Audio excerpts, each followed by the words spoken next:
जमीन से आसमान की तरफ परवाज करता हूँ, जमीन से आसमान की तरफ परवाज करता हूँ, खुदा का नाम लेकर इस तकरीर का आगाज करता हूँ। ना गुफ्तगू ना अंदाजे गुफ्तगू है, न तर्ज तकल्लुफ, ना अंदाजे गुफ्तगू है न तर्ज तकल्लुफ। मेरा खिताब सुनने वालों को अस्सलाम वालेकुम। आज आज़ादी के इस मौके पर नगर पालिका परिषद लहरपुर की सरजमी पर जलवा फरोज हम सब के हर दिल अजीज कस्बा लहरपुर के रहनुमा जनाब हाजी जावेद अहमद जी, अधिशासी अधिकारी जनाब अनूप राय जी, समस्त सभासदगण, समस्त पत्रकार बंधु व कस्बा लहरपुर के कोने कोने से आए हुए तमाम साथियों को मुल्क हिंदुस्तान की आज़ादी के मौके पर दिली मुबारकबाद पेश करता हूँ। तुम्हारी सोच के सांचे में ढल नहीं सकता, जुबान काट लो लहजा बदल नहीं सकता। तुम्हारी सोच के सांचे में ढल नहीं सकता, जुबान काट लो लहजा बदल नहीं सकता। मुझे मोम का पुतला मत समझो, तुम्हारी लौ से ये लोहा पिघल नहीं सकता, तुम्हारी लौ से ये लोहा पिघल नहीं सकता। आज हम सब नगर पालिका परिषद लहरपुर की सरजमी पर 15 अगस्त यानी आज़ादी का जश्न मनाने के लिए एकत्रित हुए हैं। ये आज़ादी हमें तोहफे में नहीं मिली, बल्कि लाखों शहीदों की कुर्बानी, उनके खून और दुआओं से मिली है। हमें न सिर्फ अंग्रेजों से बल्कि नफरत, नाइंसाफी और जिहालत से भी आज़ाद होना है। आज 15 अगस्त 1947 से पहले हमारा मुल्क हिंदुस्तान अंग्रेजों की गुलामी से इस कदर जकड़ा था कि कोई भी हिंदुस्तानी अंग्रेजों की मर्जी के बिना सांस भी नहीं ले सकता था। गोरे अंग्रेज हमारी माँ बहनों पर इस कदर जुल्म करते थे कि जुल्म की सारी हदें पार कर देते थे। जब गोरे अंग्रेजों की नजरें हमारी माँ बहनों पर पड़ती थी, किसी भी खूबसूरत माँ बहनों पर इन गोरे अंग्रेजों की नजरें जब हमारी किसी भी खूबसूरत माँ बहनों पर पड़ जाती थी, तो वो उन हमारी माँ बहनों को सरेआम निर्वस्त्र करके गरम चिमटे से उनके आंचलों को तब तक दाबते रहते थे जब तक कि उनके आंचलों से खून नहीं निकल आता था, और उसके बाद उन्हें उनके साथ बलात्कार करके उनको मौत की नींद सुला दिया जाता था। जरा सोचिए और गौर करिए, जिस वक्त हमारी माँ और बहनों की इज्जत और आबरू के साथ खेला जा रहा होगा, उस वक्त का क्या मंजर और क्या आलम होगा। 15 अगस्त 1947 से पहले जब हमारा मुल्क आजाद नहीं हुआ था, तब अंग्रेज ये देखकर और सोचकर जुल्म और अत्याचार नहीं करते थे कि जिस पर हम जुल्म कर रहे हैं वो हिंदू है, मुस्लिम है, सिख है या ईसाई है, बल्कि हिंदुस्तानी समझकर जुल्म करते थे। हिंदुस्तानियों पर होता जुल्म देखकर किसी भी हिंदुस्तानी के दिल में ये ख्याल नहीं आता था कि ये गोरे अंग्रेज जिसके ऊपर जुल्म कर रहे हैं वो हिंदू है, मुस्लिम है, सिख है या ईसाई है, बल्कि प्रत्येक हिंदुस्तानी के दिल में बस ये कि अंग्रेजों का अत्याचार देखकर ये ख्याल आता था कि अत्याचार हिंदुस्तानी पर हो रहा है। किसी के जहन और दिमाग में ये ख्याल नहीं आता था कि जो है अंग्रेज लोग धर्म और मजहब के एतबार से जुल्म और अत्याचार कर रहे हैं। प्रत्येक हिंदुस्तानी अंग्रेजों के इस अत्याचार और खिलाफ को देखकर, बढ़ते अत्याचार को देखकर बस एक साथ अपनी आवाज को अंग्रेजों के खिलाफ बुलंद करते थे। और आज हम सब हिंदू, मुस्लिम, सिख, ईसाई के नाम पर आपस में लड़े मरे जा रहे हैं। आखिर हम और आप कब तक जाति, धर्म और मजहब के नाम पर एक दूसरे से नफरत करते रहेंगे? नफरत बुरी है, न पालो इसे, दिलों में खलिश है, निकालो इसे। नफरत बुरी है, न पालो इसे, दिलों में खलिश है, निकालो इसे। न तेरा न मेरा न इसका न उसका, ये हम वतन है संभालो इसे, ये हम सब का वतन है संभालो इसे।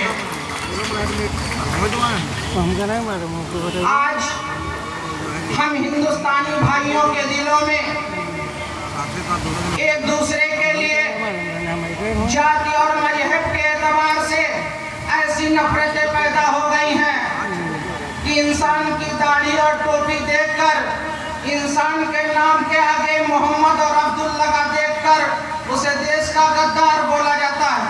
हम देश का गद्दार, हम मुसलमानों को देश का गद्दार कहने वालों को मोहम्मद अली जिन्ना का एक छोटा सा वाकया आप लोगों के सामने पेश करना चाहते हैं कि जब हमारा मुल्क हिंदुस्तान 15 अगस्त 1947 को आज़ाद हो गया तो मोहम्मद अली जिन्ना हमारे मुल्क भारत का प्रधानमंत्री बनने का सपना देख रहे थे। प्रधानमंत्री न बनने पर वो हमारे मुल्क को 2 भागों में बांटने का प्रयास कर रहे थे। जब उन्होंने ये मुद्दा रखा कि हमें प्रधानमंत्री बनना है तो गांधी जी ने कहा, गांधी जी से जब उनकी वार्ता हुई तो गांधी जी ने मोहम्मद अली जिन्ना से कहा कि आप मुल्क को 2 भागों में क्यों तकसीम करेंगे, आप प्रधानमंत्री बनना चाहते हैं, आप भारत का ही बन जाइए। गांधी जी तो इस बात के लिए एग्री थे, लेकिन पंडित जवाहरलाल नेहरू जी वो भारत के प्रधानमंत्री बनना चाहते थे। जब ये बात जवाहरलाल नेहरू जी तक पहुंचती है तो प्रधानमंत्री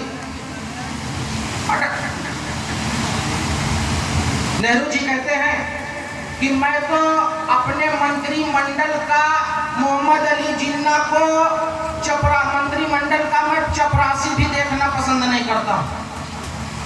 ये बात सुनकर मोहम्मद अली जिन्ना ने मुल्क को 2 भागों में बांटने का काम किया। मोहम्मद अली जिन्ना, आप लोगों को सुनकर हैरानी होगी कि मोहम्मद अली जिन्ना अपनी पार्टी की तरफ से जो मांग कर रहे थे कि हमें पाकिस्तान नाम का अलग देश चाहिए, मुस्लिम समाज के लोगों को एक अलग देश चाहिए, मोहम्मद अली जिन्ना की इस मांग को मुस्लिम समाज के लोगों ने कभी समर्थन नहीं दिया। भारत के मुसलमानों की इस बात के लिए तारीफ करनी पड़ेगी कि जिन्ना के द्वारा की गई इस मांग को भारत के मुसलमानों ने कभी भी समर्थन नहीं दिया। कई बार जिन्ना मुसलमानों के बीच व्याख्यान देने जाता है और मुसलमानों को इस बात के लिए उकसाता है कि तुमको अलग पाकिस्तान लेना चाहिए, तुमको अलग देश बनाना चाहिए। सब तरह का विश्व लोगों के मन में भरता था। तो कई सभाओं में जिन्ना का स्वागत जूतों की माला के साथ होता है। लाहौर की एक सभा में जिन्ना को मुसलमानों ने जूतों की माला डाल दी और कहा भाग जाओ, यहाँ से हमें पाकिस्तान नहीं चाहिए, हमें तो इसी भारत में रहना है। हिंदुस्तान के मुसलमानों को हिंदुस्तान से मोहब्बत थी, इसलिए अपने ही मुसलमान भाई के साथ पाकिस्तान जाने से मना कर दिया। और आप मुस्लिमों की दाढ़ी टोपी देखकर उन्हें मुल्क का गद्दार कहोगे।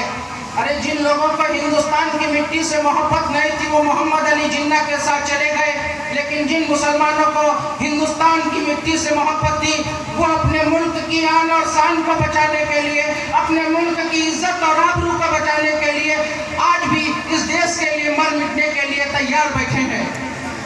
मुल्क हिंदुस्तान को सबसे लंबी और सबसे पहली 3000 किलोमीटर की लंबी सड़क ग्रैंड ट्रंक रोड एक मुस्लिम शासक शेरशाह सूरी ने दी। जय हिंद का नारा सबसे पहले एक मुसलमान ने दिया जिसका नाम आबिद हसन था। मुल्क हिंदुस्तान की आन और शान और बान तिरंगे को सफेद रंग और हरा केसरिया रंग में डिजाइन करने वाली महिला सुरैया तैयब जी थी, जो कि एक मुसलमान थी। मुल्क हिंदुस्तान को पहली मिसाइल से नवाजने वाला एक इंसान था जिसका नाम अब्दुल कलाम था, जो कि एक मुसलमान था। देश के लिए इतना सब कुछ करने के बाद मुसलमानों के दामन पर गद्दारी का दाग लगाया जाएगा। गलत इल्जाम है हम पर कि वफादारी नहीं करते, अरे मोहब्बत बांटते हैं अदाकारी नहीं करते। गलत इल्जाम है हम पर कि वफादारी नहीं करते, अरे मोहब्बत बांटते हैं अदाकारी नहीं करते।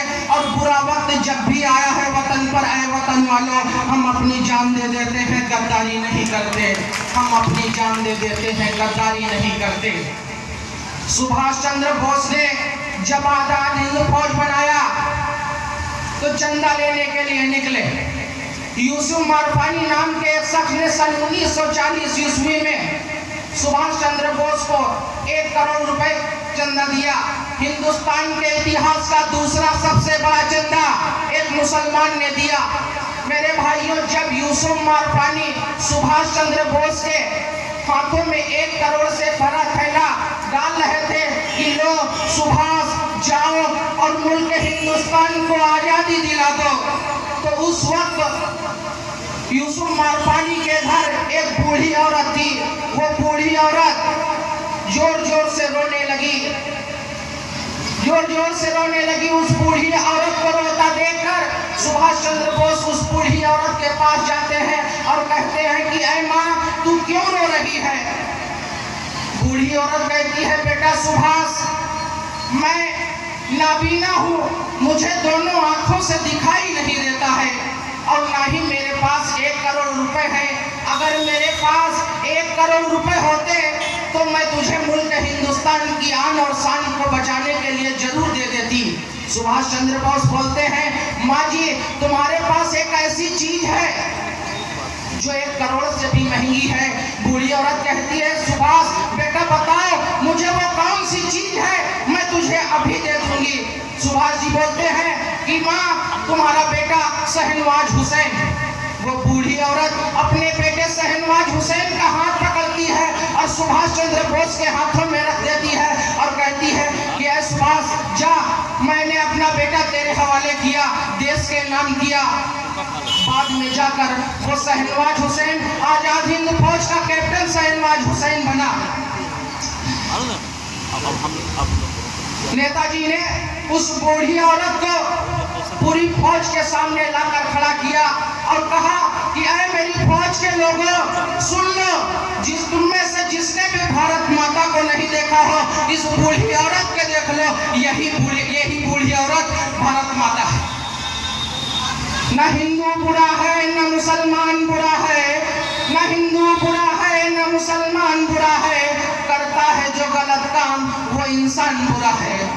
न हिंदू बुरा है न मुसलमान बुरा है, करता है जो गलत काम वो इंसान बुरा है। न गीता बुरी है न कुरान बुरा है, न गीता बुरी है न कुरान बुरा है, करता है जो गलत काम वो इंसान बुरा है। न ईश्वर बुरा है न अल्लाह बुरा है, करता है जो गलत काम वो इंसान बुरा है। मुझे अफसोस और दुख इस बात का है कि गोरे अंग्रेज जब इस देश पर टैक्स लगाकर माल लूट रहे थे, मेरी बात को जरा गौर से सुनिएगा कि मुझे अफसोस और दुख इस बात का है कि गोरे अंग्रेज जब इस देश पर टैक्स लगाकर माल लूटते थे, पैसा लेते थे, लंदन लेकर जाते थे और लंदन में जमा करते थे, तो लंदन अमीर होता गया, भारत गरीब होता गया, इंग्लैंड गरीब होता गया।